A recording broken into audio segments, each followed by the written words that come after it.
Although it was something she disapproved of, Laurel found herself, at the ripening age of 29, okay, she knew it wasn't old, but still the wiry gray hairs, the stretching skin of her breasts, sleeping with a married man.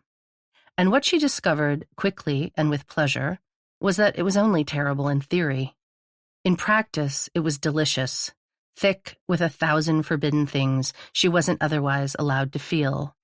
Adultery was a fabulous secret, a bitter but powerful cocktail for the blahs that came bubbling to the surface like a spring. Even the waiting, the pitiful, cliched waiting, and she discovered affairs were ripe with cliches, was charged with, if not exactly what she expected from her life, at least something that mimicked it, something with drama and tragedy, a life she looked at like she could look to a movie or a play, one in which she was, at different times, both villain and heroine. Which is why the letters were strange. Laurel had begun to write letters to his wife. At first, just to sort out her feelings. She would never send them, but it gave her the chance to tell her, the wife, Sloane, about her husband, to let her know what John was really like, what kind of lover he was when he wasn't with her, what he said in his sleep, how she made him laugh with her oldest belly dancer in the world routine, which she did naked and only after a few glasses of wine. And then she did send them, not to be cruel, although she was aware it was cruel, but because the accumulation of letters began to feel like a conversation. Sloane became the person she could talk to about her affair with John. The letters were chatty and matter-of-fact.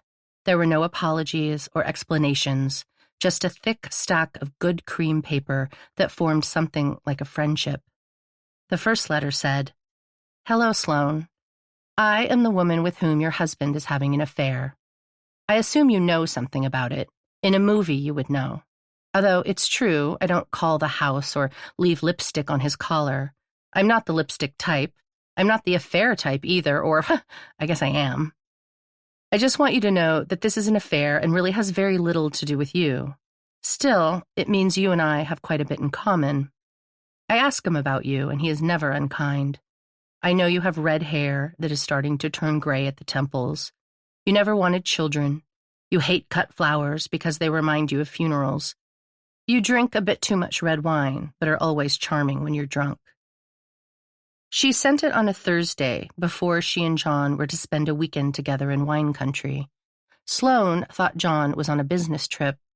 Laurel felt a little guilty when he showed up at her apartment with his white teeth and expensive sweater and sat on her one good piece of furniture, the antique sofa she had reupholstered with velvet, while she finished packing her things: toothbrush, diaphragm, running shoes, novel.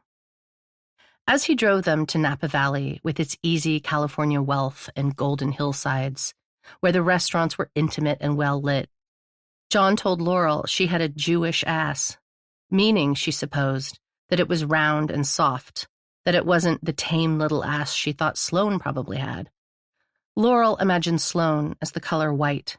She saw her eating white bread and wearing white cotton underpants and driving around in a white Volvo. When she cooked, she made clean, tasteless food that never stuck in teeth or caused bad breath. She didn't make scenes or laugh too loudly or do unattractive things absent-mindedly.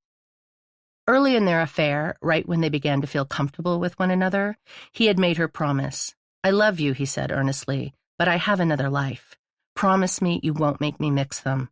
What we have is too special. We need to keep it separate, precious." She had swooned with ecstasy, holding his head between her hands and whispering her promise to his lips. And until this moment she had kept her word, believing with the whole of her heart that it was sacredness that made him want to keep it a secret. But she knew now, as she pictured Sloane slitting the envelope, that it was fear. Shaky, tail between the legs, there are no atheists in the trenches fear.